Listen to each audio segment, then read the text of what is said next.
UPSC हर साल देश में सबसे कठिन परीक्षा यानी कि सिविल सेवा का आयोजन करता है। ये वह परीक्षा है जब आपकी मेहनत के साथ साथ आपकी दृढ़ता और निरंतरता की भी परीक्षा ली जाती है। दुनिया के सबसे बड़े लोकतंत्र में अधिकारी के रूप में शामिल होने के लिए कोई अपने घर परिवार को छोड़कर तैयारी कर रहा है तो कोई 9 से 5 घंटे की नौकरी और घर की जिम्मेदारियों के साथ इस परीक्षा के लिए समय निकालकर सफलता के मुकाम तक पहुँचने का प्रयास कर रहा है। सिविल सेवाओं के नतीजे आने के बाद हमारे सामने देश भर से युवाओं की कई प्रेरक कहानियां आती हैं। इन्हीं कहानियों में से एक कहानी है बजरंग यादव की, जिनके पिता की हत्या कर दी गई थी और इसके बाद उनके सिर पर इस परीक्षा को पास करने का जुनून सवार हो गया था। इस स्टोरी के माध्यम से हम आपको बजरंग यादव की कहानी को साझा करेंगे।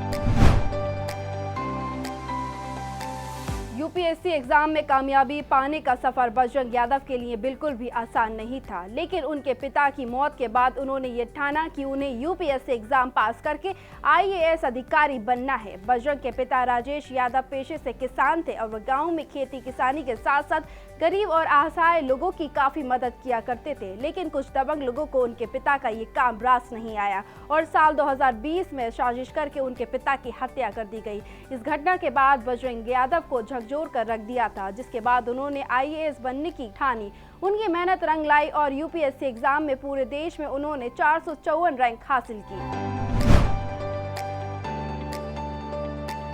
आईपीएस बजरंग यादव की मां कुसुम कला गांव की प्रधान है। बजरंग के 4 भाई और एक बहन है, जिसमें अंबिका यादव घर का काम देखती हैं। बजरंग यादव के प्राथमिक शिक्षा गांव से हुई है। 10वीं की परीक्षा लिटिल फ्लावर स्कूल कलवरी और इंटरमीडिएट की परीक्षा उर्मिला एजुकेशन एकेडमी बस्ती से हुई है। साल 2019 में बीएससी मैथ से इलाहाबाद यूनिवर्सिटी से और यूपीएससी की तैयारी दिल्ली से उन्होंने की है।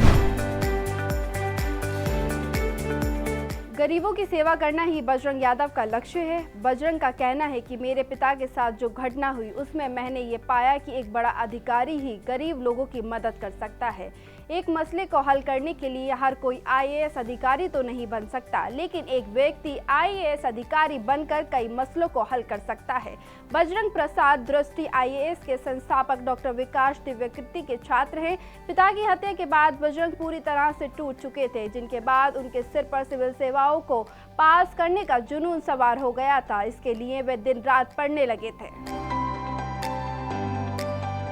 बजरंग ने अपना तीसरा प्रयास किया और इस बार उन्होंने प्रीलिम्स, मेंस और इंटरव्यू में जगह बनाई। जब परिणाम जारी हुआ तो वे अपने दोस्तों के साथ परिणाम का इंतजार कर रहे थे। बजरंग के मुताबिक उन्होंने परिणाम की पीडीएफ में सिर्फ अपने नाम के 3 अक्षर लिखे थे, जिसके बाद उनका नाम आ गया। इसे देखकर वे और उनके सभी दोस्त बहुत ज्यादा खुश हुए और खुशी में वो रोने लगे। उन्होंने 454वीं रैंक के साथ इस परीक्षा को पास किया, जिसके बाद उन्हें आईपीएस बनने का अवसर मिला। सफर बहुत कठिन रहा, लेकिन वो अपने मुकाम तक पहुंचे। हम नहीं चाहते कि जैसे वो हुए हैं प्रशासनिक सेवा में, जैसे गरीब जनता की मदद करें। जैसे हमारे साथ जो अन्याय हुआ है, जो घटना घटी है, आगे और समाज में ऐसी ना हो पाए।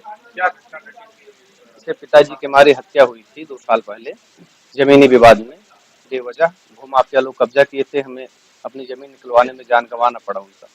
तो इसीलिए वो इस पद पे पहुंच गए हैं, इस मुकाम पे पहुंच गए हैं, हासिल कर लिए हैं। तो आगे कोई किसी के साथ ऐसी अनहोनी, ऐसी आपकी घटना ना हो। नहीं चाहते। बजरंग यादव उन लोगों के लिए प्रेरणादायी बन गए हैं जो असफलता देखकर हार मान जाते हैं। आई होप ये स्टोरी देखकर आप भी जरूर इंस्पायर हुए होंगे कि पिता की मौत के बाद किस तरह कितनी मुश्किलों को पार करके बजरंग यादव ने रात भर मेहनत करके और कई कठिनाइयों को पार करते हुए उस मुकाम को हासिल किया है जिस मुकाम पर वो पहुंचना चाहते थे।